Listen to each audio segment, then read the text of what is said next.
He, the powerful Don, surrenders to the desire to be normal by giving himself to an ordinary woman. They say an object's true value lies in the story it tells. But for Livia Romano, one night in New York would trap her in a story that wasn't her own. She is an art appraiser, a woman who understands history, value, and truth. Her world is one of quiet libraries and careful analysis. She finds herself at an exclusive event in a grand mansion perched over the Hudson, a world of shadows and power far from her own. She is drawn not to an artifact, but to the host. His name is Massimo Cacciatore, a man of quiet charisma, surrounded by beauty but seemingly weighed down by a silent burden. Their connection is immediate, a spark of truth in a room full of polite fictions, culminating in a spontaneous night that feels like destiny. But their night of passion shatters at dawn. The beautiful mansion reveals itself to be a fortress, and the charming host is unmasked as Don Massimo, the Lion Cacciatore, the new head of one of New York's most powerful families. She discovers she has stumbled into a world governed by honor, tradition, and blood. By being found in his bed, she has broken a sacred vow he was meant to make with another, and now, a war between the city's most dangerous clans is imminent. To save his life, an impossible lie is forged by his formidable grandmother. Livia was never a mistake. She was always his secret fiancée. This is the story of how a single night becomes an unbreakable vow. It's a tale of a lie so powerful it must become the truth, and of a modern, independent woman forced to navigate a brutal world of ancient rules. She wasn't looking for a cage, but she found one made of honor and duty. He wasn't looking for love, but he found it in the woman who could destroy him. So, take a deep breath, and let one desperate lie pull you into our story. Comment with a ring emoji if you believe a lie told to save a life can become its own kind of truth, and subscribe for more tales of powerful men and the women caught in their dangerous games. Get ready for a story that proves the most dangerous cage isn't made of steel, but of a diamond ring and a sacred vow. It's a story about a brilliant appraiser, and the Don who made her his accidental bride. Use arrow up and arrow down to select a turn, enter to jump to it, and escape to return to the chat. The air in the Cacciatore mansion's library was thick with the weight of history. Livia felt it in her bones, a subtle vibration that rose through the soles of her expensive shoes and settled in her chest. It smelled of old leather, aged paper, and the faint lemon polish used on the vast expanse of mahogany that surrounded her. It was a scent she knew intimately, the aroma of captured time. But here, in this house perched over the Hudson like a disguised fortress, there was something more, an undercurrent of power, silent and unyielding. She ran a fingertip along the spine of a calfskin-bound book, feeling the worn texture beneath her skin. Her job was to appraise the family's collection of Renaissance manuscripts, a task that had pulled her from her quiet Boston apartment and thrown her into the epicenter of New York high society for one night. The exhibition event was buzzing in the grand ballroom down the hall. The sound was a distant murmur, a wave of muffled laughter and the clinking of crystal glasses. Livia, however, had found her refuge here, among the ghosts of unread words. "Found something that interests you more than my party, Ms. Romano?" The voice was low, a smooth baritone with a resonance that seemed to vibrate in the dark wood around her. Livia didn't startle. She had felt his presence before he spoke, a subtle shift in the room's atmosphere, like the drop in air pressure before a storm. She turned slowly. Massimo Cacciatore was leaning against the doorframe, a glass of amber whiskey in one hand. He wasn't the tallest man in the room, nor the most ostentatious. The others wore power like an expensive coat, something to be displayed. He wore it like his own skin, an innate and inseparable part of who he was. His eyes, a brown so dark they seemed almost black, watched her with a quiet intensity that sent an unexpected warmth creeping up her neck. "I'm just acquainting myself with the competition, Mr. Cacciatore," Livia replied, her voice steadier than she felt. "It's hard for an inanimate object to compete with top-shelf Prosecco and salmon canapes." A ghost of a smile touched his lips, a smile that didn't reach his eyes. There was a melancholy there, a responsibility that seemed to weigh on his broad shoulders beneath the perfectly tailored suit. "And who's winning?" "These books," she said, gesturing to the shelves. "They don't require small talk." He took a step into the room, the sound of his leather shoes on the Persian rug nearly inaudible. The silence he brought with him was thicker than the party's murmur. They have their own stories, though, more honest than most of what you'll hear tonight. Livia felt her heart stumble. This was it. This was the quality that had intrigued her since she first saw him, greeting guests with formal grace. He seemed like a man playing a role, and only in those fleeting moments when his gaze drifted into the distance did she see the real person underneath, a man trapped. "History is my specialty," she said, turning back to the bookshelf, an unnecessary gesture that betrayed her nervousness. "It's why I'm here. I know who you are, Ms. Romano. Your reputation precedes you." He was closer now. She could feel the warmth emanating from his body, could smell him, a blend of whiskey, clean starch, and something subtly masculine, like sandalwood. It was intoxicating. You see the value others miss, the truth beneath the layers of varnish. Their eyes met, and the outside world seemed to retreat. The party, the books, the house itself, all dissolved into the intensity of that gaze. He wasn't talking about antiques. She knew it. He was talking about the people in that room, about himself. The attraction was immediate, an electric current that arced in the space between them. It was illogical, dangerous. She was here for a job, a professional task that required distance and objectivity. But the way he looked at her stripped her of all her professional armor.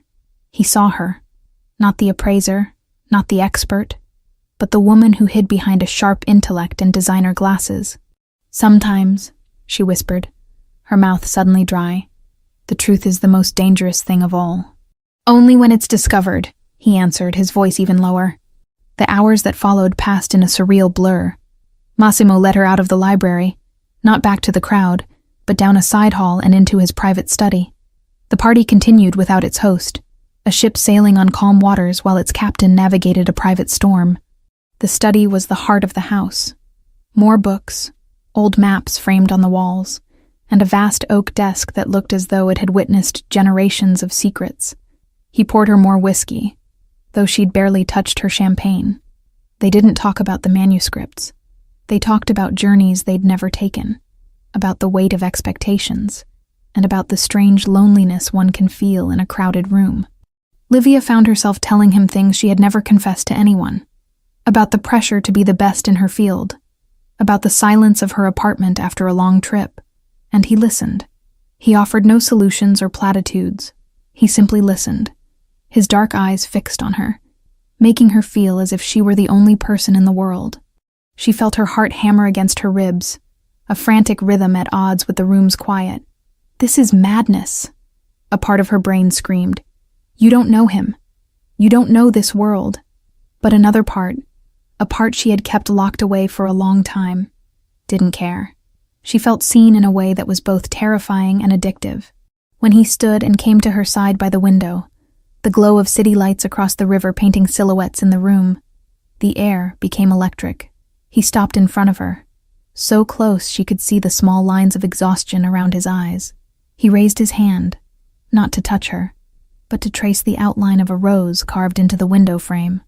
His finger paused a millimeter from her cheek. "You shouldn't be here, Livia," he said, using her first name for the first time. It sounded like a confession, a warning, to her and to himself. "I know," she answered, her voice just a breath. The control he held so tightly then broke. He leaned in, his hand finally finding her face, his thumb stroking her cheekbone with a tenderness that belied the powerful aura surrounding him. The touch was liquid fire, spreading through her veins. She closed her eyes, savoring the sensation, and then he kissed her. It wasn't a tender or hesitant kiss. It was a kiss of surrender, a kiss that spoke of restrained hunger, of shared loneliness, and of a desperate need to find one moment of truth in a world built on lies. His stubble grazed her soft skin, a delightful contrast. The taste of him still lingered on her lips, a mix of whiskey and longing. Her hands went to his hair, her fingers tangling in the thick strands as she pulled him closer. His body was warm, solid, potent against hers. A man made to command. A man who, in that moment, was hers. He lifted her into his arms as if she weighed nothing and carried her out of the study, up a back staircase that Livia hadn't noticed. Each step echoed the beat of her heart. Every shared glance was a silent promise. It was wrong. It was reckless. And yet, it felt like the only real thing that had happened all night. He took her to a room where the only light was from the moon, bathing the silk sheets in a silvery glow. What followed was not just a moment of passion, but a silent confession. A meeting of two solitudes, a refuge found in the quiet of the night. It was the beginning of something beautiful and dangerous, a secret that by dawn would change their lives forever. Livia awoke to softness. The first thing she registered was the light, a pale, milky beam of autumn sun pouring through the window, painting a golden stripe across the Egyptian silk sheets. The air was cool and smelled of the night before of him, a blend of sandalwood, whiskey, and the unmistakable scent of his skin. She stirred, feeling the satisfied protest of muscles she didn't know she had. She awoke to softness. She was nestled not just against the warmth beside her, but in the silence that follows a confession, a proximity that went beyond reason. Something deep and irrevocable had shifted between them in the quiet of the night. She opened her eyes slowly. Massimo was asleep. In repose, the dawn's mask fell away completely. The lines of tension around his mouth had softened, and his face, turned toward her, looked younger, almost vulnerable. A lock of dark hair fell across his forehead. The urge to reach out and brush it away was almost irresistible. She felt a pang in her chest, a dangerous and unfamiliar tenderness. She allowed herself a moment to simply watch, to burn the image into her mind. The tranquility of this silent fortress, the steady rhythm of his breathing against her back. For the first time in a long time, Livia didn't feel like an expert appraising an artifact. She felt like part of the story. That's when the sound reached her. A muffled noise from downstairs, the sharp, authoritative slam of a door. It wasn't the sound of a house slowly waking. It was the sound of an invasion. Instantly, the body beside her changed. Massimo didn't wake up. He was activated. His arm tightened around her in a spasm, and his eyes snapped open. The vulnerability vanished, replaced by a sharp, predatory alertness. His body, once a haven of warmth, became a tense marble statue. He said nothing, just listened, his head tilted slightly. The silence that followed the initial sound was worse. It was a silence that held weight, expectation. "Massimo?" Livia's voice was a whisper, broken by the stillness. He placed a finger on her lips, a gesture demanding absolute silence. He uncoiled from her with a noiseless fluidity, slipping out of bed like a panther. In seconds, he had pulled on a pair of dark sweatpants that were draped over a chair. Every movement was economical, precise, born of an instinct Livia couldn't comprehend. The man who had kissed her with surrender last night was gone. In his place was the guardian of the fortress, the lion cacciatore. Footsteps, coming up the stairs. Slow, deliberate, measured. The sound was accompanied by a rhythmic click, the tap of wood on wood. Someone using a cane. Massimo turned to her, and the urgency in his dark eyes sent an icy chill down Livia's spine, eradicating the warmth of the sheets. "Get dressed," he hissed. "Now!" She fumbled, panic rising in her throat. Her clothes were scattered on the floor, a trail of her recklessness. She pulled on her silk dress, her hands shaking so badly she could barely find the straps. The fabric felt cold and accusing against her bare skin. The footsteps stopped outside the door.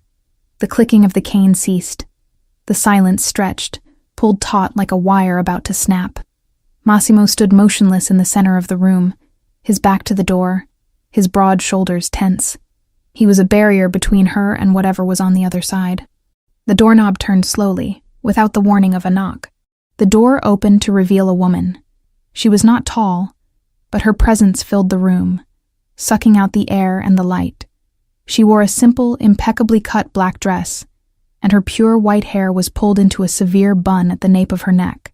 In her hand, she held a dark wood cane with a polished silver handle. Her face was a map of fine wrinkles, but her eyes, a pale, piercing blue, were ageless. They were eyes that had seen empires rise and fall, that could dissect a man's soul with a single glance. She took in the scene, the disheveled room. Livia standing beside the bed in her rumpled dress, her nakedness barely covered by the thin fabric. But her gaze settled on Massimo. There was no shock or anger in her expression. There was something far more terrifying. Disappointment and a calculating coldness. Nonna. Massimo's voice was taut, a steel cord stretched to its limit. The woman, his grandmother, stepped inside, the click of her cane on the hardwood floor sounding like a judge's gavel. "So, this is how you honor your father's legacy," she said, her voice surprisingly strong, without the tremor of age. Each word was a shard of ice. "Bringing a stranger to the bed that should belong to your fiancé, on the eve of the announcement." Livia felt the floor vanish. Fiancé? Announcement? The words spun in her head, devoid of meaning. She looked at Massimo, searching for a denial, an explanation, anything. But he didn't look at her. His eyes were locked on his grandmother's, a silent battle of wills being waged in the sunlit room. "Isabella and her father arrive in 1 hour for breakfast," the nonna continued, her tone relentless. "A breakfast to seal the agreement, to ensure the peace your father died to build. A peace you have just placed on a powder keg with this." Her piercing blue gaze finally turned to Livia, assessing her not as a person, but as a complication, an unwanted variable in an equation of power. "Who are you?" the old woman asked, the question not one of curiosity, but of accusation. Livia opened her mouth, but no sound came out. Her name, her profession, her entire life seemed insignificant, irrelevant in the face of this crushing reality. "She has nothing to do with this," Massimo said, stepping forward, shielding Livia with his body. "The fault is mine." The nonna let out a sound that might have been a laugh, had it not been so devoid of humor. "Fault? Fault is an indulgence for children, Massimo. We deal in consequences, and the consequences of a cacciatore breaking his word to a Vitucci are war. Do you understand? Not a business dispute. War. Blood in the streets. The end of everything we have fought to hold. Vitucci. Cacciatore." The names sounded like alarm bells in Livia's mind. Names she had read in newspapers, associated with court cases, with violence, with a world that people like her only glimpsed in movies.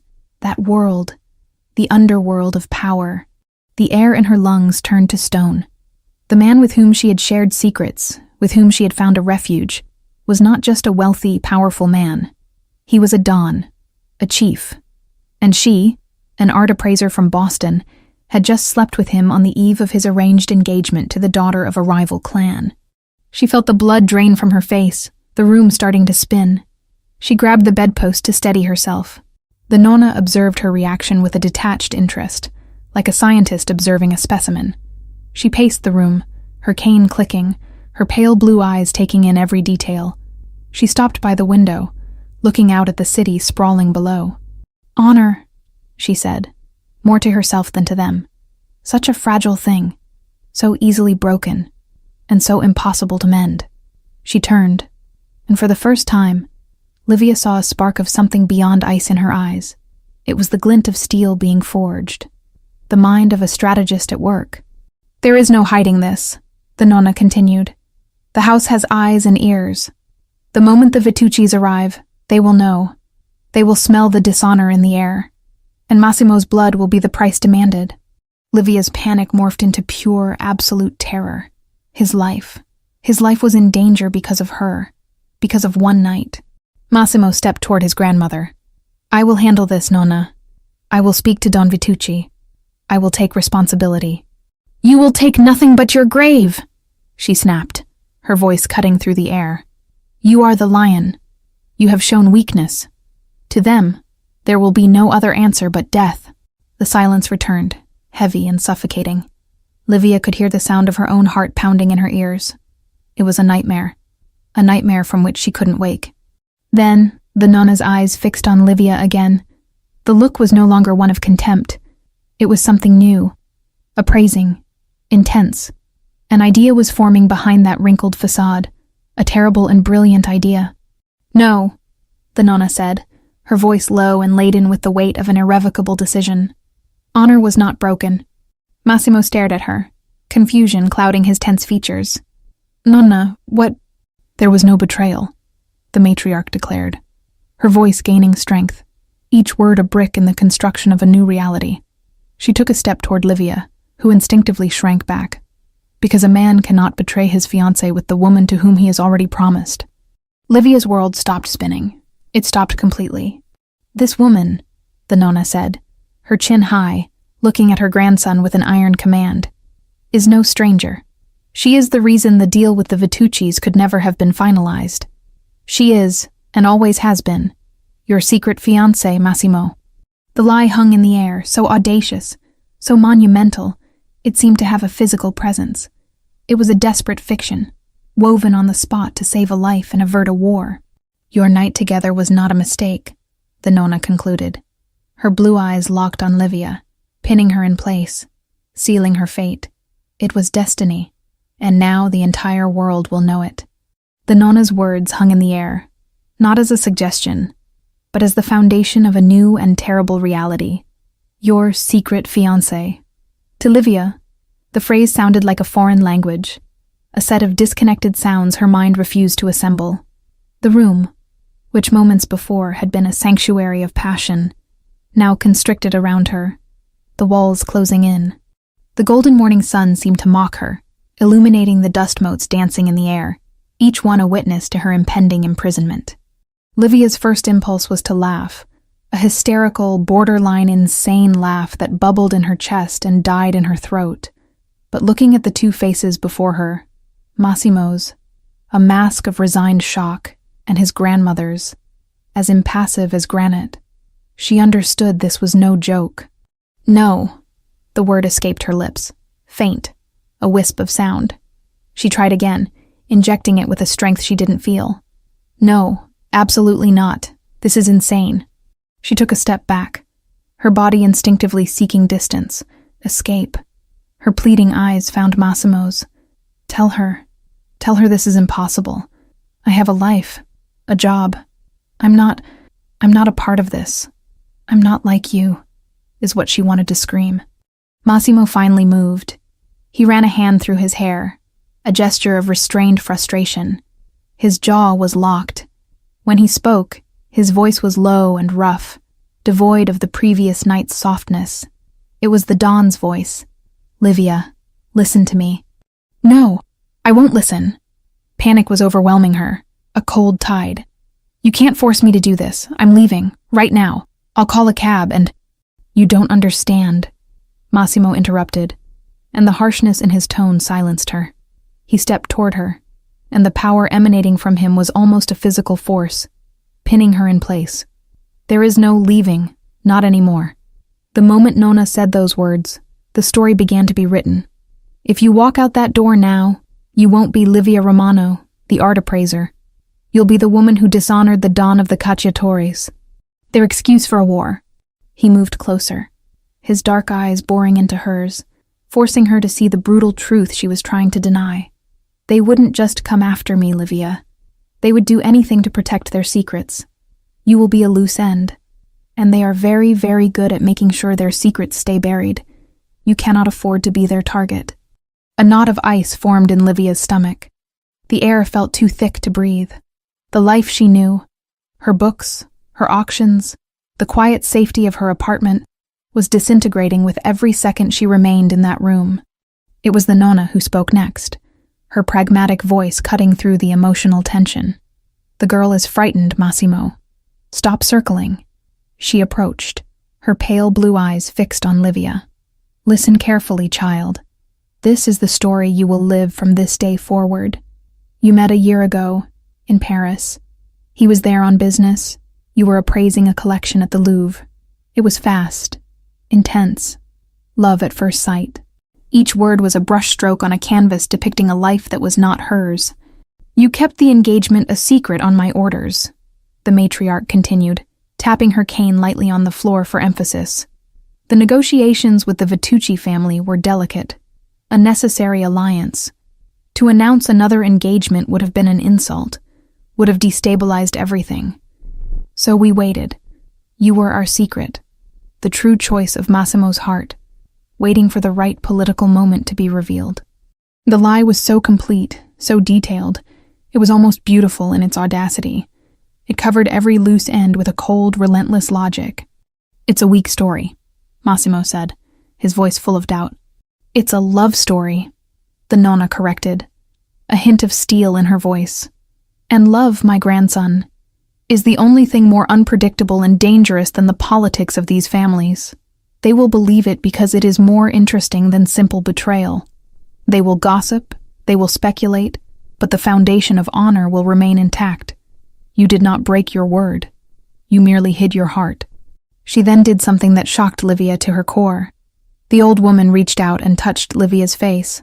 Her fingers were thin and surprisingly strong, her skin like ancient paper. But the gesture held no warmth.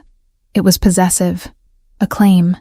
You are an intelligent woman, the nonna said, her blue eyes searching Livia's. I can see that. You know how to appraise the value of things. So appraise this. On one side, your old life, which no longer exists. On the other, a new life, beside the most powerful man in this city. A life of luxury, of protection. All you must do is play a part. The part of a woman in love. The nonna stepped away and opened a small drawer in the dresser. Her movements were precise. She took out a black velvet box. With a click, she opened it. Inside, on a bed of faded satin, lay a ring. It was an antique-cut diamond, surrounded by sapphires in a platinum setting. It wasn't ostentatious, but it radiated a timeless elegance and a quiet power. A history. My mother's engagement ring, Massimo said softly, his tone reverent. And now it is yours, the nonna said, taking the ring from the box. She took Livia's left hand. Livia's hand was cold as ice, limp. Isabella Vitucci was expecting to receive a ring today. It is vital that she sees this on your finger first. With unshakable firmness, she slid the ring onto Livia's fourth finger. It fit perfectly. The weight of the ring was crushing. It was cold against her skin, a circle of metal and stone that chained her to this lie, to this family, to this man. Livia stared at the jewel glittering on her hand. The sapphires were as blue as the nonna's eyes, cold and deep. She felt hot tears well in her eyes, but she swallowed them back. Crying, she realized with a terrifying clarity, was a luxury she could no longer afford. She lifted her gaze from the ring to Massimo's face. The guilt was there, etched into every line of his expression. The night before, the connection they had shared, felt like a memory from another life, a life where choices were still hers to make. They arrive in 20 minutes, the nonna said, her task complete. Come down in 10. Wear the silk robe from his closet. You need to look like a couple who has just woken up, interrupted, but undeniably in love. Livia, do not speak unless absolutely necessary. Just look at my grandson as if he is the center of your universe. The rest, we will handle. She turned and left the room, the click of her cane marking the time left in Livia's old life. Alone again, the silence in the room was different. It was no longer intimate. It was the silence of two conspirators, two strangers bound by the same dangerous fate. Livia, Massimo began, his voice softer now, the harshness replaced by an infinite weight. I'm sore. Don't. She cut him off, her voice firm, surprising herself. She looked down at the ring on her finger. Don't be sorry. Feelings are what got us into this. She finally looked up at him, and the frightened woman was gone, replaced by someone she didn't recognize. Someone forged in the terror of the last few minutes. Tell me exactly what I need to do to survive this breakfast. Massimo watched her for a long moment, a new admiration dawning in his eyes. He saw the strength beneath the fear, the steel beneath the silk. He gave a slow, serious nod. Don't flinch when I touch you, he said, his voice low and urgent. When Don Vitucci looks at you, meet his gaze, but then look to me as if for reassurance. Remember Nonna's story. Paris. 1 year. A secret. He paused, his face grim. And no matter what happens, no matter what they say or do, you love me. You have loved me for a long time. Your life depends on them believing it. Outside in the distance, the sound of tires crunching on the gravel driveway reached them. A dry, final sound. Massimo glanced at the window, then back at her. They're here. The silk robe was a lie. It was soft and luxurious against Livia's skin, but it felt like a shroud. Every step she took beside Massimo, descending the grand, winding staircase, was a step away from herself, The marble beneath her bare feet was cold, a shock that ran up her legs, but not as cold as the ice in her veins. Massimo didn't hold her hand. Instead, his hand rested on the small of her back, a point of warmth and command. It wasn't a gesture of affection. It was tactical, a constant reminder of her role, and a means to guide her, to steady her, should she falter. "Don't flinch," his voice echoed in her mind. She fought the instinct to pull away from his touch, forcing her muscles to relax under his palm. She took a shallow breath, the air seeming to hold no oxygen. The smell of strong coffee and toasted bread wafted from the dining room, an aroma of domestic normality that was obscene in its contradiction to the terror suffocating her. As they reached the dining room door, Massimo paused for a fraction of a second. He leaned in, his face close to her ear. His lips brushed her skin, a gesture that to any observer would look intimate. "Remember," he whispered, his voice a low, dangerous vibration.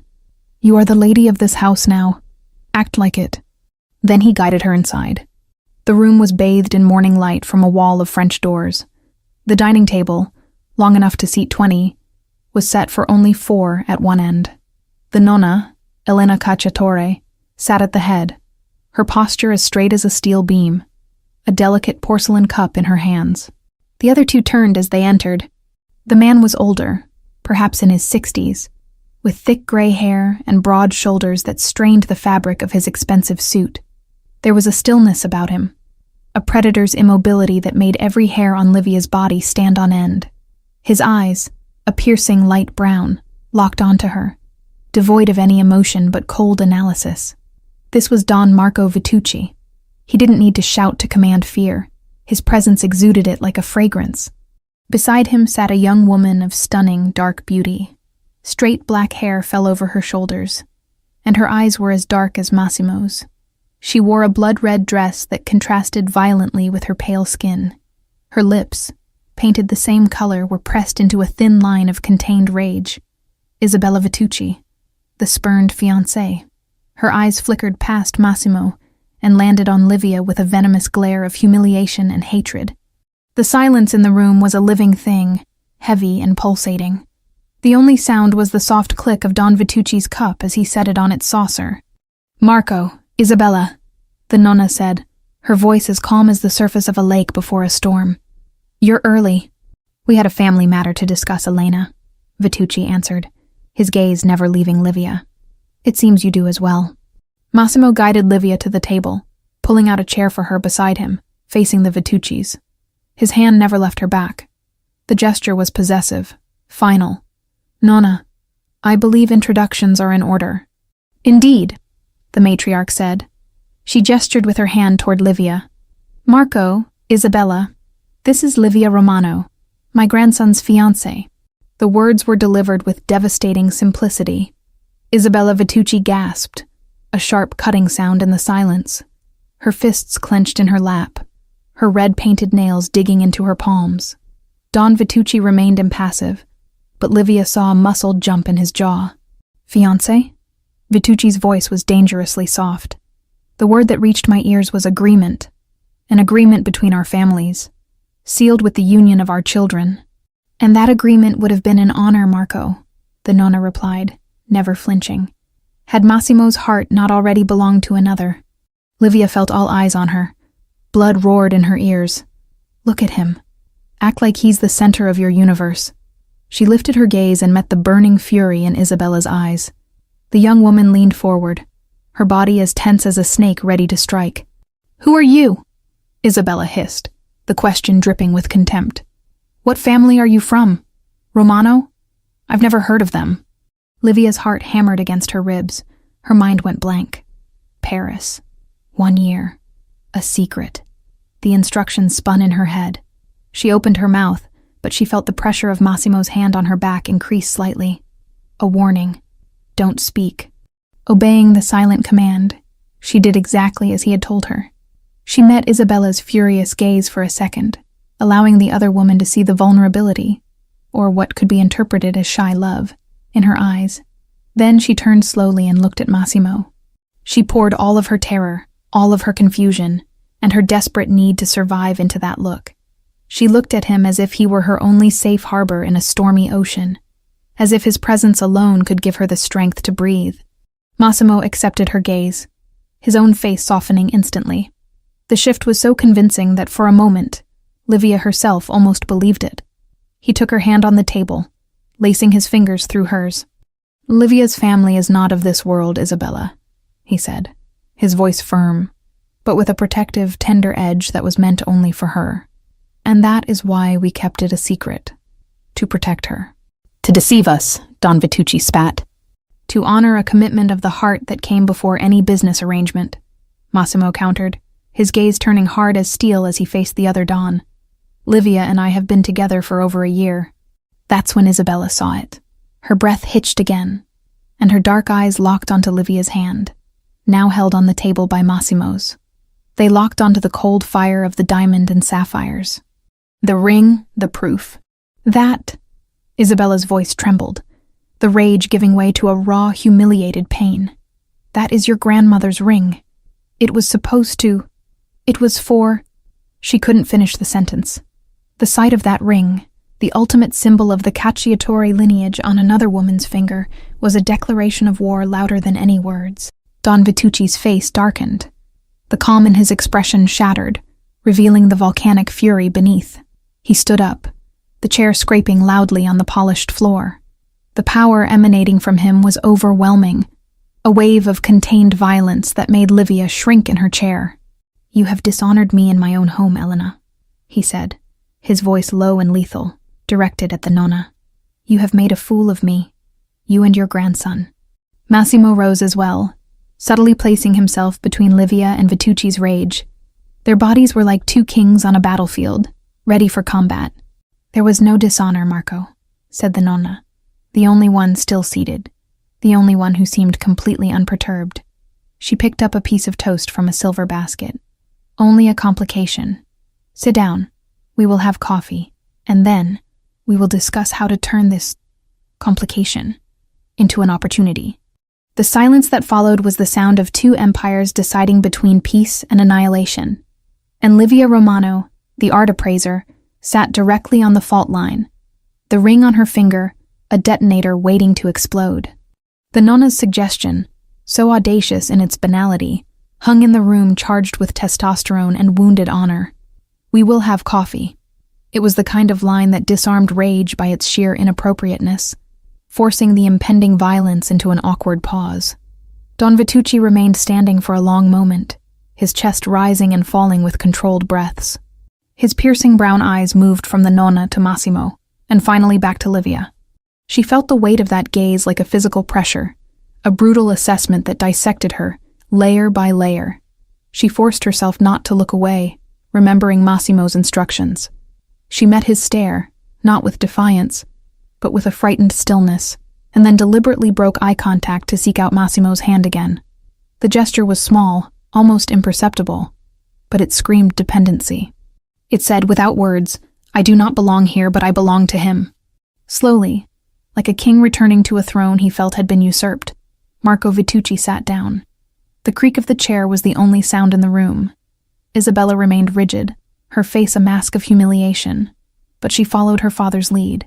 The nonna nodded, as if peace had never been in doubt. "Good." She signaled to a maid who stood, motionless as a statue, by the door. The woman moved forward, and, with hands that did not tremble, began to pour coffee. The sound of the dark liquid hitting the porcelain was unnaturally loud. "Opportunity!"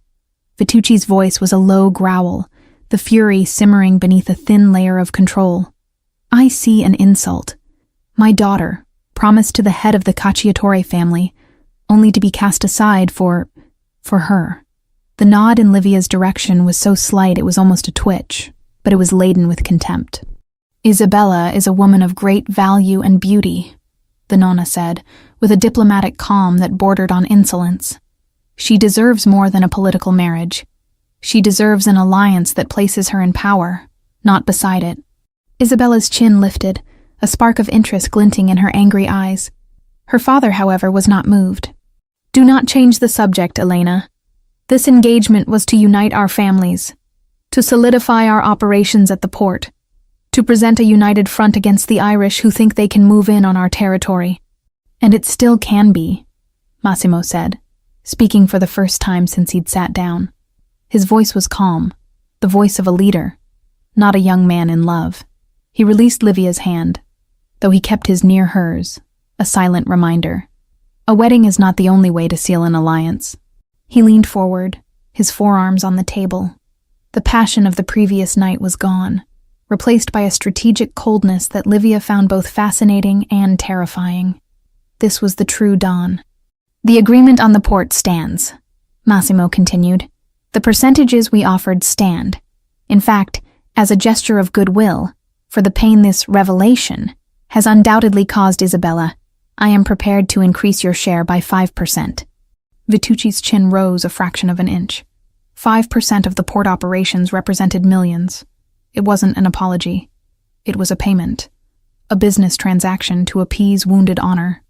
And what do we get for being publicly humiliated? Isabella asked, her voice sharp. Money? You get power, the Nonna answered before Massimo could speak. She turned to the young woman, her pale blue eyes locking with the dark ones. Your engagement to Massimo would have made you the Don's wife. A position of influence, yes, but always secondary. Now, I propose something different. She paused, ensuring she had everyone's full attention. The Cacciatore family has control of 3 seats on the Longshoremen's Union Board, seats that control who works, who gets promoted, who oversees. We will give one of those seats to you, Isabella, directly, in your name. Isabella blinked. Even her father looked surprised. A seat on the Union Board wasn't a jewel or a dress. It was real, raw power. The ability to give and take jobs, to control the flow of information, to build her own base of loyalty. A board seat? Vitucci mused, the strategist's mind weighing the offer. That is, unprecedented. These are unprecedented times, Massimo said. A woman on the board, a Vitucci. Imagine the message that sends. Not of weakness, but of a new strength. A modern alliance, built not on wedding vows, but on mutual power and respect. Livia listened, stunned. They were redrawing the map of New York's underworld at the breakfast table, and she was the unwitting catalyst. Her night of passion had turned into a renegotiation of territories. She looked down at her own hands, at the diamond and sapphire ring. It was beautiful, but it felt radioactive, a source of dangerous power she had no idea how to control. Isabella looked at her father, a silent conversation passing between them. The anger in her eyes was still there, but it was now tempered by a cold ambition. She was calculating her worth, the price of her humiliation. And the wedding? Isabella asked, her voice still tense, but with a new note of negotiation. What of your wedding? It will be soon, the Nonna said firmly. Quiet, but official, to solidify the story, to show that Massimo's heart was always committed. Once the wedding happens, any talk of dishonor dies. That gives us little time to retaliate, should we decide your offer is insufficient, Vitucci said, the threat veiled beneath the words. There will be no retaliation, Massimo stated, and the authority in his voice left no room for argument. There will be a partnership, stronger than before. The Cacciatores and the Vituccis, together. My personal life, he gestured toward Livia, no longer interferes with business. In fact, it has strengthened it. Now that the truth is out, we can move forward without secrets. Livia felt a chill. The truth. The word was a bitter joke. They were piling lie upon lie, building a fortress of falsehoods around her, and she was the prisoner at its center. Don Vitucci looked at his daughter. Isabella? Isabella was silent for a long moment, her gaze fixed on Livia. It was a final, appraising look. I want ownership of Warehouse 7, in my name, not my family's. Massimo didn't hesitate. Consider it done. Isabella nodded slowly. She picked up her coffee cup, her hands now perfectly steady. Then it seems we have an agreement. She gave a small smile, a smile that didn't reach her eyes. And it seems I should welcome the bride. She raised her cup toward Livia. Welcome to the family, Livia. I hope you'll be very happy. The sincerity was as absent as warmth from an iceberg. The line was both a promise and a threat. It was an acceptance of the truce, but not the end of the war. The war had just become personal, transferred from the battlefield of the dawns to the territory of a woman's heart.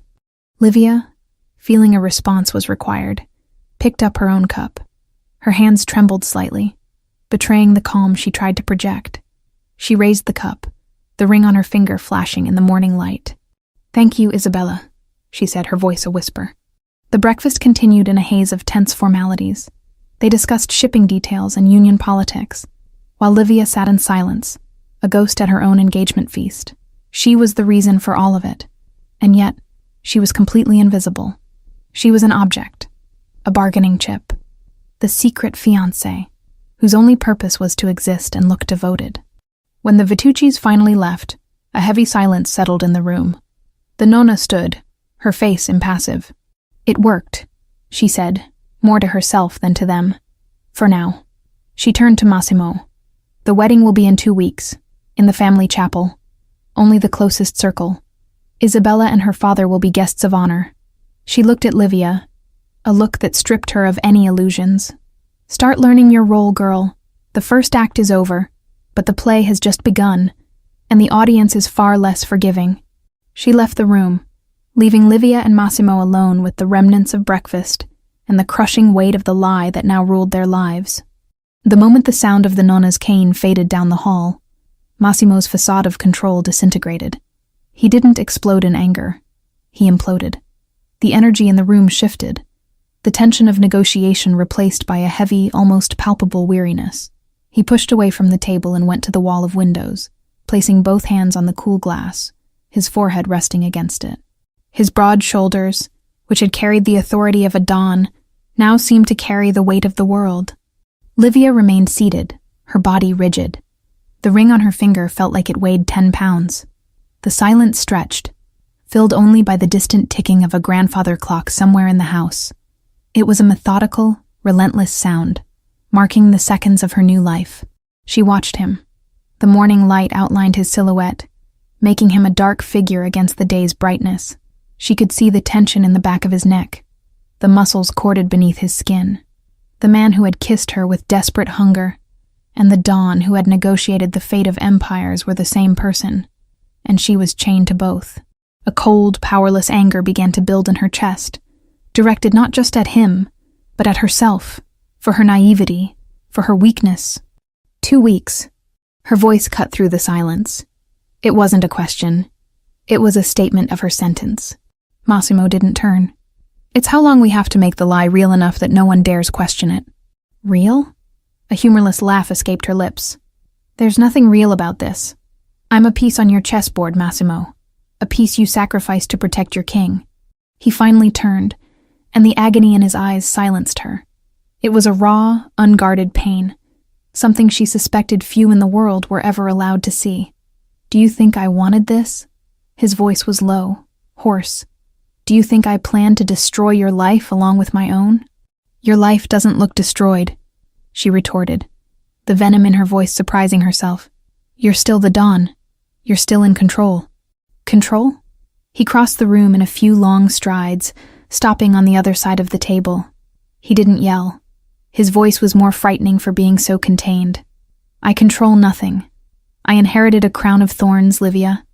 I spend every day of my life making choices I hate to protect people who, most of the time, don't deserve protection. I deal with men like Vitucci, men who smile at you while calculating the best way to put a knife in your back. Last night," he stopped, running a hand over his face. "Last night was the first time in years I wasn't the Dawn. I was just a man. And you were just a woman. And for a few hours that was real." Livia's heart gave a painful lurch. The sincerity in his voice was undeniable, a naked truth in the middle of the castle of lies they were building. She hated herself for it, for the weakness, for the small part of her that melted at his words. "And now?" she whispered, her anger being eroded by confusion. "What happens now?" "Now," he said, practicality returning to his tone. "We start building our history, not for them, for us. We need details. We need a foundation we can stand on under pressure." He pulled out a chair and sat opposite her, the negotiator returning. "My grandmother said Paris, the Louvre, a year ago. We'll start there." And so, In a lavish dining room that felt more like a prison cell, they began to weave the tapestry of their fictional love. It was the most surreal conversation of Livia's life. He asked questions, and she answered, her historian's mind working mechanically to create plausible facts. "What's your favorite restaurant in Paris?" he asked. "L'Ambroisie," she answered without thinking. "But it's nearly impossible to get a table." "I would have gotten one," he said, with a simplicity that was both arrogant and factual. "What did we eat?" "I would have ordered the fouilleté de truffe blanche, and you would have had the tournedos de bœuf." "How do you know?" "You seem like a man who appreciates the classics," she replied, and a ghost of the previous night's flirtation passed between them, uncomfortable and out of place. They talked for hours.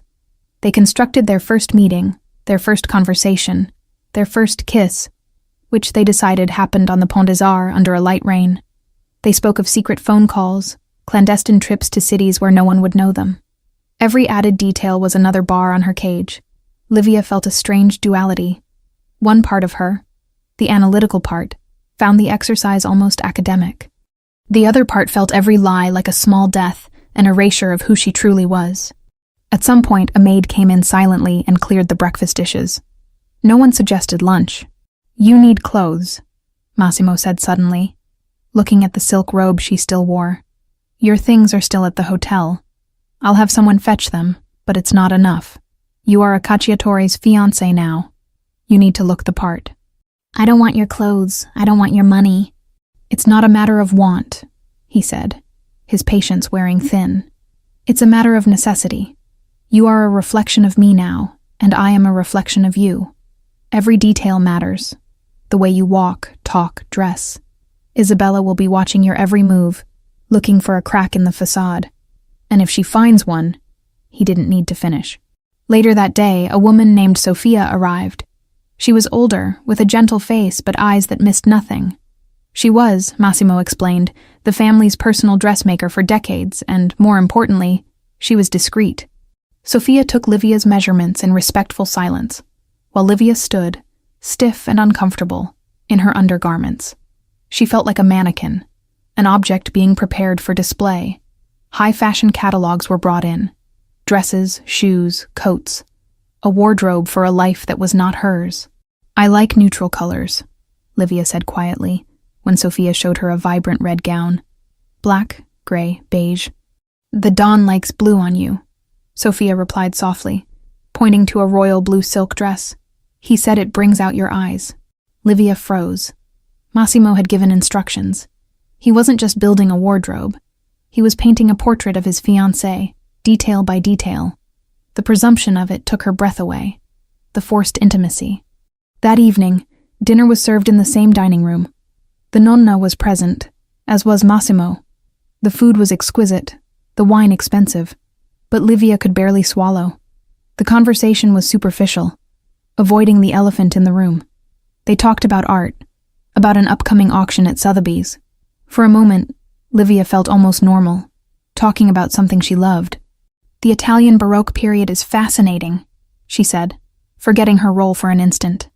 "The way Caravaggio used chiaroscuro to create drama." "Massimo always had a fondness for Caravaggio," the nonna interrupted, with a small smile. "It's one of the many things you two have in common. He told me that's what you talked about for hours, that first night in Paris." Livia's blood ran cold. It was a test, a subtle trap. She looked at Massimo, panic rising. He gave her an almost imperceptible nod. She forced a smile, her heart pounding. "Yes, it was. We talked so long we almost missed our dinner reservation." The nonna nodded, satisfied. The test had been passed. After dinner, when the nonna had retired, Massimo led her to the library, the place where it all began. The scent of leather and old paper hit her, a bittersweet reminder of the woman she had been just 24 hours ago. "You did well today," he said, his voice low. "I don't want your praise," she answered, turning to the shelves so she wouldn't have to look at him. "It's not praise, it's an observation. You're a survivor." She traced the spine of a book, the same one she had touched the night before. It felt like a lifetime ago. "Where will I sleep?" The question hung in the air, laden with a weight neither of them wanted to acknowledge. Their lie demanded a proximity that reality made unbearable. "The master suite is mine," he said, his voice tense. "It has a connecting closet and bathroom. There is an adjacent dressing room with a daybed. It's comfortable. You can sleep there, for now." For now, 2 words that promised a future she didn't want and couldn't escape. "Appearances are important," he continued. "We enter the suite together. We leave the suite together. What happens behind closed doors is ours." She nodded, her back still to him. She heard his footsteps approach. She braced herself for his touch, but it didn't come.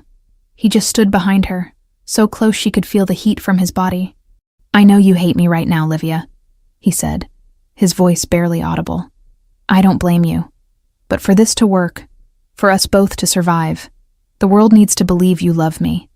And maybe, just maybe, the most important person you need to convince is yourself." The days that followed blurred into a surreal routine, a choreographed dance of lies. Livia would wake each morning on the daybed in the dressing room to the distant sound of Massimo's shower. The space was luxurious, lined with cedar and rows of his expensive suits, but to her, it was a cell. They would emerge from the master suite together, he with a formal nod, she with her eyes lowered. At breakfast with the nonna, they would perform. His hand would find hers on the table, his thumb drawing slow circles on her skin. Small gestures that would look natural to any observer. But that made Livia's skin tingle with a mixture of revulsion and an electric current she refused to acknowledge. The afternoons were for lessons. Massimo would take her to his study, the same room where he had kissed her, a memory that now felt desecrated, and instruct her. Not on the family's business. He spared her that. But on the family itself. He showed her old photographs, naming the forgotten faces of uncles, cousins, and grandparents. He told her anecdotes from his childhood, small stories a lover would know. "This is my Uncle Enzo," he said one day, pointing to a smiling man in a faded photo. "He taught me how to sail. He always brought almond pastries from Sicily. It's your favorite pastry." "I don't like almonds," Livia responded automatically, her voice flat. Massimo looked at her, his dark eyes unreadable. "As of today, you love them." She learned the names of their enemies and the fragile alliances that kept them alive. She learned about the code of silence, the omertà, and about the importance of honor, the same honor that had imprisoned her here. Each fact was a brick, building the persona of Livia Cacciatore, fiancée to the Don. And with every brick laid, Livia Romano, the art appraiser, felt herself being buried alive. Her only escape was the library. She spent hours there, surrounded by the comforting silence of books. It was the only place in the house where she felt she could breathe. One afternoon, as she examined a 17th century atlas, Massimo came in. He said nothing, just watched her from across the room. "This map is wrong," she said, more to herself than to him. "They still drew California as an island." "They drew the world as they understood it at the time," he answered, his voice soft, based on incomplete information and a great deal of hope. She looked at him over the top of the book. "Like us." The shadow of a smile touched his lips. A sad smile. "Exactly. We're drawing our own map, Livia, and praying it doesn't lead us off a cliff." In those moments, the barrier between them would thin. She saw the man beneath the dawn, the prisoner in his own fortress. She hated herself for feeling a pang of empathy. It was a weakness she couldn't afford. Their first public appearance was the most terrifying. One evening, Massimo simply announced, "We're going out to dinner." Panic surged in Livia's throat. "Out? Where?" "To Daggiani's. It's neutral territory. But we will be seen. That's the point." Sophia helped her dress. The gown was the royal blue silk one Massimo had chosen. It fit her body like a second skin, elegant and undeniably expensive. When she looked in the mirror, she barely recognized herself. The woman staring back looked confident, like she belonged in that world. It was a visual lie. Massimo was waiting at the bottom of the stairs. He wore a dark suit, no tie, the collar of his shirt unbuttoned. His eyes raked over her, and for an instant, the appreciation in his gaze was so genuine, so raw, it took her breath away. He said nothing, just held out his hand. She took it, her own hand cold and damp, his warm and steady. The restaurant was crowded.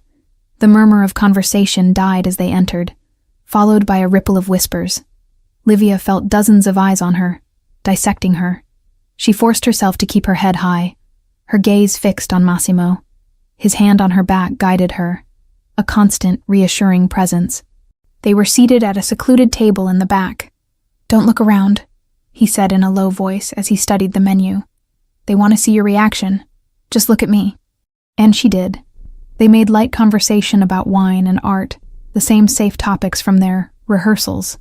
But under the table, his knee brushed against hers, a deliberate contact that sent shockwaves through her body. To the world, they were the picture of a couple in love, absorbed in each other. To Livia, it was the performance of a lifetime.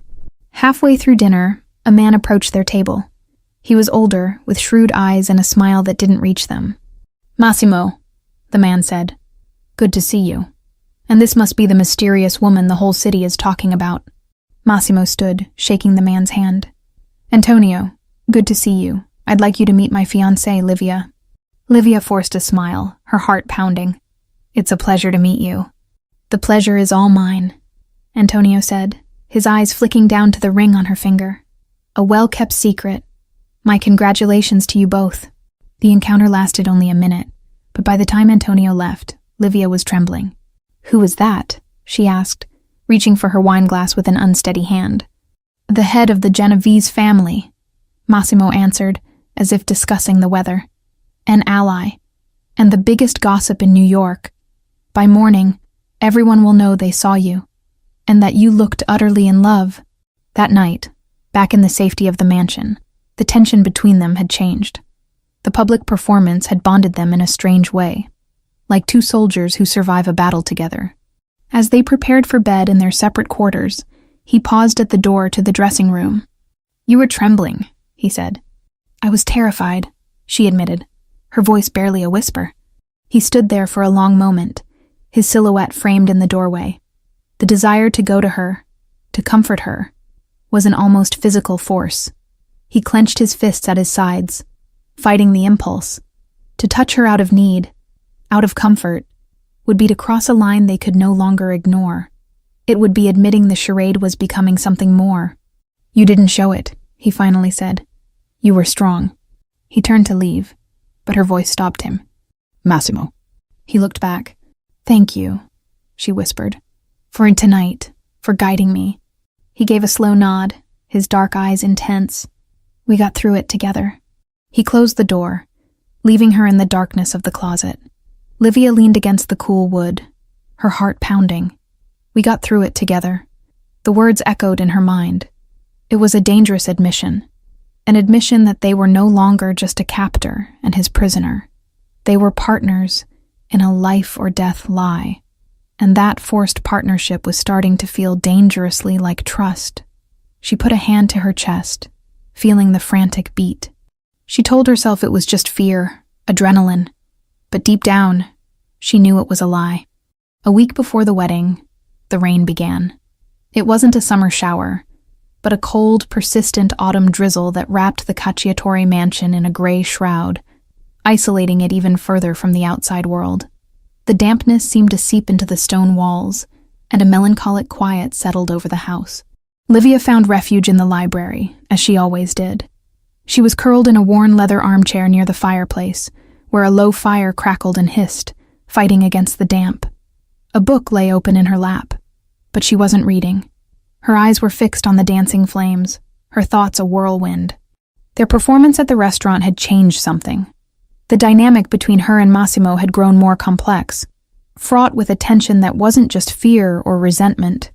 There were moments she would catch herself watching him when he wasn't looking, the way his brow furrowed in concentration when reading a document, the shadow of a smile when the nonna said something particularly sharp, the loneliness in his eyes when he thought no one was watching. She was cataloging the details of him, not as part of her assignment, but from an impulse she couldn't name. It was dangerous. It was a betrayal of herself.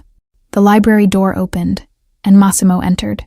He paused when he saw the fire, then walked to the built-in bar in a dark corner of the room and poured himself a whiskey. He didn't offer her one. They were past those small formalities. "The jeweler called," he said, his voice breaking the comfortable silence. "The wedding bands are ready." Livia felt a cold knot form in her stomach. Wedding bands. Another symbol. Another link in the chain that bound her. She said nothing, just clasped her hands in her lap. He came over to the fireplace, stopping on the other side of the fire. The amber glow of the flames danced across his face, highlighting the hard lines of his jaw and the shadows under his eyes. He looked tired. "I had a meeting with my consigliere today," he said, swirling the whiskey in his glass. "He informs me the story has spread. Antonio Genovese did his job. We are now the talk of the town. The powerful Don Cacciatore, tamed by a mysterious art scholar." "That's good, isn't it?" she asked, her voice low. "It's what you wanted." "It's what we needed," he corrected. "But it creates a different problem. Now expectations are high. On the wedding day, everyone will be watching, looking for the epic love that justifies the risk I took." "I'll do my best to look adoring," she said, a hint of sarcasm in her voice. His dark eyes met hers over the flames. "I'm not worried about your performance, Livia. I'm worried about mine." The confession caught her off guard. She had always seen him as the puppet master, the one in control. The idea that he too felt the pressure, that he too was afraid of failing, was disarming. "What do you mean?" she asked. He took a sip of whiskey, his gaze lost in the flames. "I've spent my entire life learning to hide what I feel, to be impassive, to project power, not affection. To show vulnerability in this world is like bleeding in a shark tank." He looked at her, and the intensity in his gaze made her heart stumble. "But when I look at you, the lie becomes hard to maintain." The air in the room grew thick, charged with unspoken words. The sound of the rain against the window panes and the crackle of the fire were the only noises in the world. "I don't know how to look at you at the altar," he continued, his voice hoarse, "and pretend at a love that began as a sham, without the truth of what I feel showing in my eyes." Livia felt a hot blush creep up her neck, betraying the calm she tried to project. "And what is the truth, Massimo?" The question slipped out before she could stop it, a bold and terrified whisper. He didn't answer right away. He finished the whiskey in a single gulp and set the empty glass on the mantel with a sharp click. He walked around the fire, each step slow and deliberate, until he stopped in front of her chair. He crouched down, bringing himself to her level, his knees almost touching hers. The scent of him enveloped her, whiskey, rain, and that masculine fragrance of sandalwood. It was intoxicating. His dark eyes searched hers, looking for something she wasn't sure she wanted him to find. "The truth," he said, his voice barely audible, "is that the night we met was not a mistake. It was the most real thing that has happened to me in a decade." He lifted his hand, the hesitation in his gesture making it all the more potent, and held her face gently. "The truth is, I spend my days pretending for the world, but the biggest charade is the one I put on at night, in my room, pretending I don't feel your absence on the pillow next to me." Livia couldn't breathe. Her heart was hammering against her ribs, a wild, uncontrolled rhythm. It was madness. It was wrong. And yet, it was undeniably real. "The truth, Livia," he whispered, leaning closer, his warm breath on her skin, "is that I'm falling in love with my pretend fiancé, and that's going to get us killed faster than any bullet from the Vituccis." And then he kissed her. It wasn't like the first kiss, born of passion and desperation. This was different. It was slow, a kiss of confession, a moment of quiet truth amid so many lies that made her tremble. The book slid from her lap, forgotten on the floor. Her hands, acting of their own accord, went to his hair, her fingers tangling in the thick strands, just as they had on the first night. But this time, it was not to pull him closer in passion, but to steady herself in a world that had just been turned upside down. She responded to the kiss, a silent surrender that came from a place deeper than fear or self-preservation. It came from a place of loneliness, a recognition that he, the man who had imprisoned her, was also the only person in the world who understood the nature of her cage. When he finally pulled back, their faces were still inches apart. His forehead rested against hers. His eyes closed. They were both breathing heavily.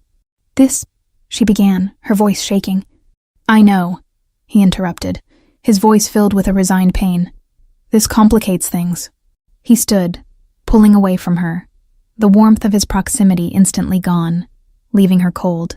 He went to the window, staring out at the rainy night, his back to her. "The wedding will proceed as planned," he said, the Don's voice returning, though slightly unsteady. "The charade must continue. But from now on, closed doors must remain closed. What happened here just now, it cannot happen again. It's too dangerous. For both of us." Livia sat in the armchair, her body trembling, the taste of him still on her lips. She looked at the man standing at the window, a silhouette of power and loneliness. He was right. Their feelings were the real danger. The lie they told the world was meant to save them, but the truth they had just confessed to each other was the only thing that could utterly destroy them. The following week was a refined form of torture. The kiss in the library hadn't cleared the air. It had electrified it. Now, every shared glance, every accidental touch in public, every formal good morning was charged with the weight of what had happened between them. Massimo's rule, "It cannot happen again," hung between them, an invisible but steel-solid barrier. They were like two planets caught in the same orbit, pulled by an undeniable gravitational force, but doomed never to collide. Livia threw herself into the final wedding preparations with a desperate energy, using the details as a shield against her own feelings. She met with florists, tasted cakes, and approved menus, all with a cool efficiency that impressed the nonna. To the matriarch, it was a sign that Livia was finally embracing her role. To Livia, it was a survival mechanism. If she focused on the color of the roses, maybe she wouldn't remember the softness of Massimo's lips. The wedding dress arrived 2 days before the ceremony. It was not something she had chosen. It had been commissioned by the nonna, created by the same dressmaker, Sofia. When Livia saw it for the first time, her breath caught in her throat. It was breathtakingly simple. Heavy ivory silk, with long sleeves, a modest neckline, and a cut that followed the curves of her body before falling into a graceful train. There was no lace, no pearls, no ostentation. It was a gown of timeless, powerful elegance. A queen's gown. When she tried it on, staring at her reflection in the full-length mirror, a sense of unreality washed over her. The woman in the mirror was a stranger, beautiful, serene, about to marry one of the most dangerous men in New York. A single, hot tear traced a path down her cheek. She angrily wiped it away before Sophia could see. On the eve of the wedding, the mansion buzzed with a restrained energy. Flowers were delivered, the family chapel was prepared, and the scent of polished beeswax hung in the air. The peace with the Vituccis was fragile, and this wedding was the final seal. Everything had to be perfect. That night, dinner was a tense, quiet meal. The nonna offered curt, practical advice about the following day, more like a general briefing a soldier than a grandmother speaking to her granddaughter. Massimo barely looked at Livia, his face an impenetrable mask. The distance between them at the dining table felt like a chasm. After dinner, as Livia rose to go to her room cell, the nonna's voice stopped her. "Livia, come with me, there is something you must see." Panic leaped in Livia's chest, but the nonna's tone allowed no refusal. She followed the matriarch down hallways she'd never traveled, to a wing of the mansion that felt older, quieter. The nonna stopped before a heavy oak door and opened it. It was a child's room, or rather, a shrine to a child's room. Everything was draped in white sheets, but the shapes of a crib, a dresser, and a rocking chair were visible beneath the fabric. The air was still, smelling faintly of lavender and dust. "This was Massimo's father's room," the nonna said, her voice softer than Livia had ever heard it. "My son, Antonio." She walked to the window and stared out into the darkness. He was a good man, strong, honorable, but he loved too much. He fell in love with a woman from outside our life, an artist, bright, full of life, but fragile. She didn't understand our world, the rules, the sacrifices. The nonna turned, her pale blue eyes locking on Livia. They married. They had Massimo, and for a time they were happy. But this world, it corrodes everything pure. A war between the families began. Threats were made, and Massimo's mother couldn't handle the pressure. The fear broke her. She left when Massimo was only 5, simply disappeared, left him. Livia's heart ached for that 5-year-old boy, abandoned in a world of violence. She finally understood the source of the melancholy in Massimo's eyes, his fear of vulnerability. "I see the same strength in you that I saw in her," the nonna continued, taking a step toward Livia. "And I see the same danger. Massimo is beginning to love you, child. Not a pretend love, but a real one. And love is the greatest weakness for a man like him."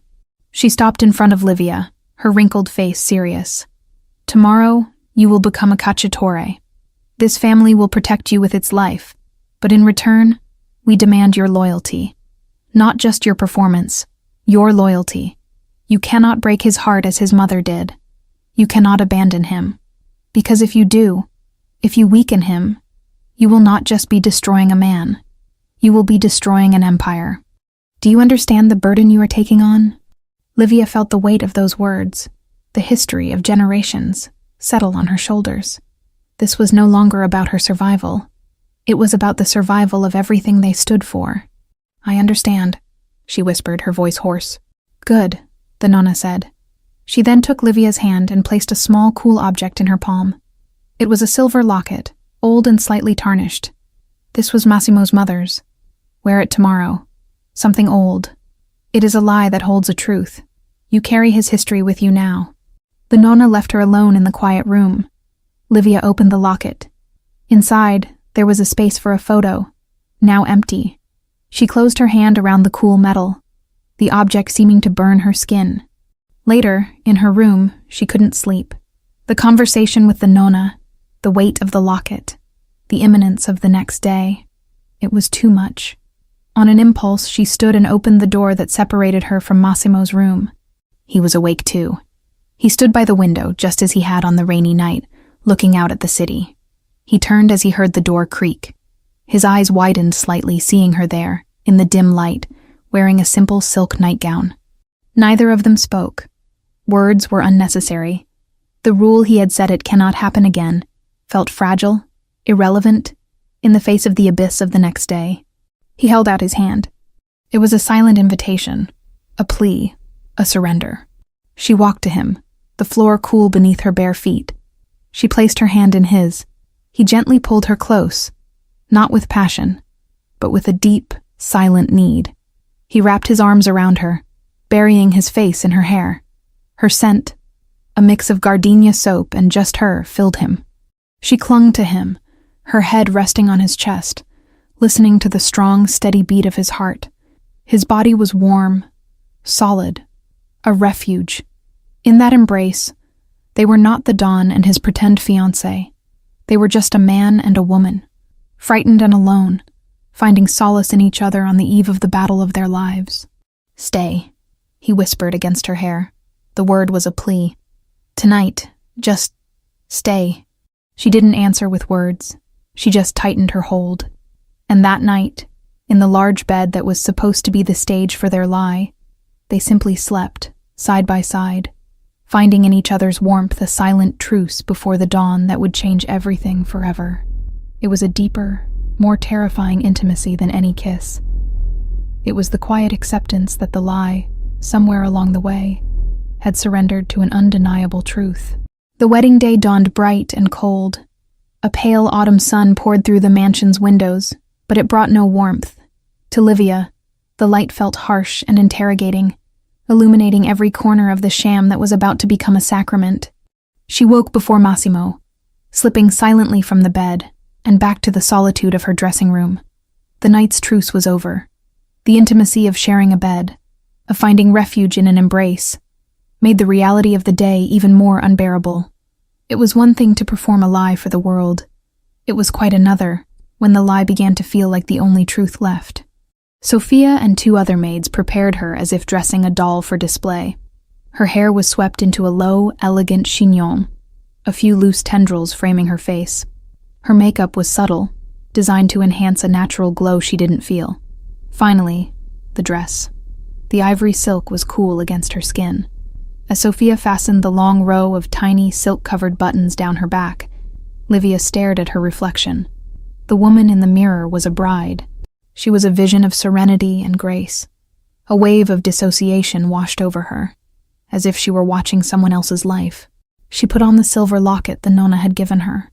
The metal was cold against the warmth of her neck, a heavy reminder of the history and the burden she now carried. The bride was ready. A soft knock at the door made her jump. It was the Nonna. The matriarch entered, impeccably dressed in a dark gray skirt suit. Her pale blue eyes swept over Livia, from head to toe, in a final inspection. There was an almost imperceptible nod of approval.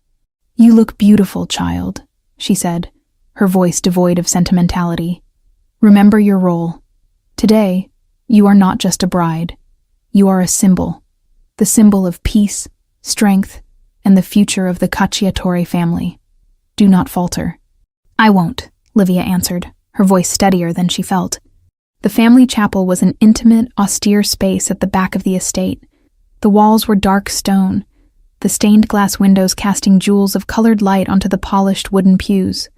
The air smelled of incense, white lilies, and candle wax. It was full, but not crowded. Only the most important family members and closest allies were present.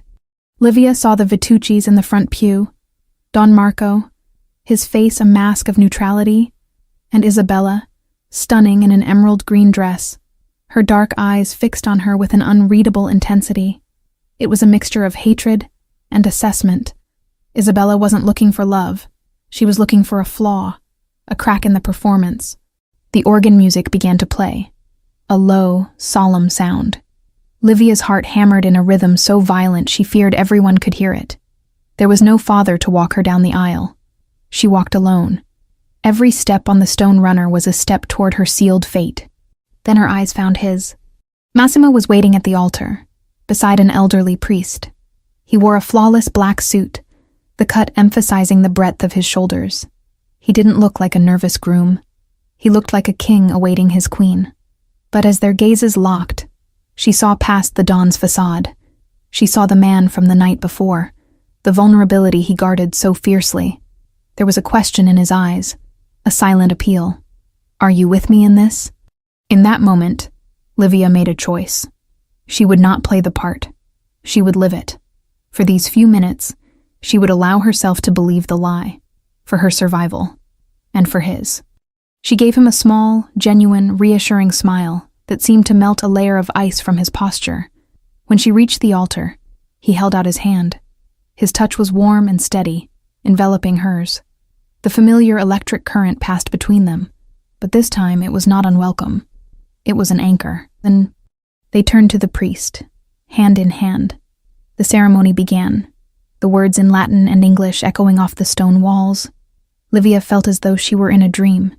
She heard the words, honor, loyalty, in sickness and in health, till death do us part, and they took on a dual meaning, a weight the other guests could not comprehend. When it was time for the vows, Massimo turned to face her. He took both her hands in his. The outside world fell away. There was only him. "I, Massimo Cacciatore."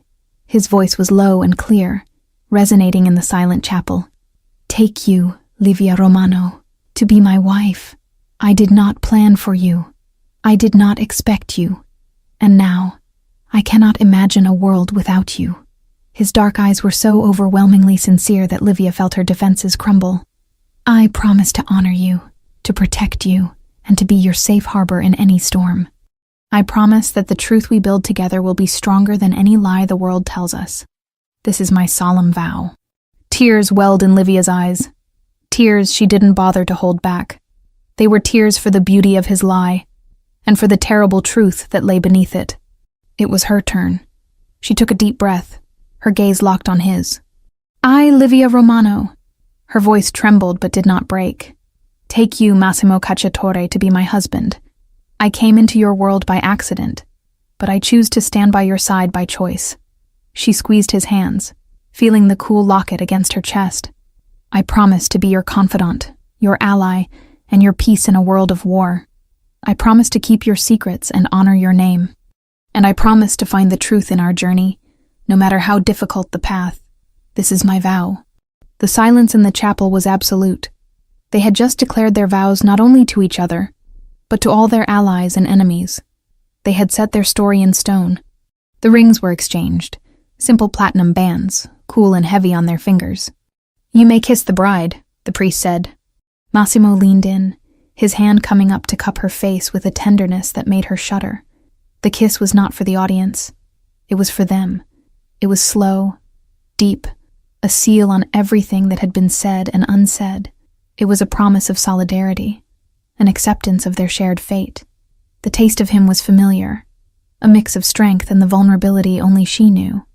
When they parted, the chapel erupted in polite applause. Massimo kept his forehead pressed to hers for a moment, a sanctuary of silence amidst the noise.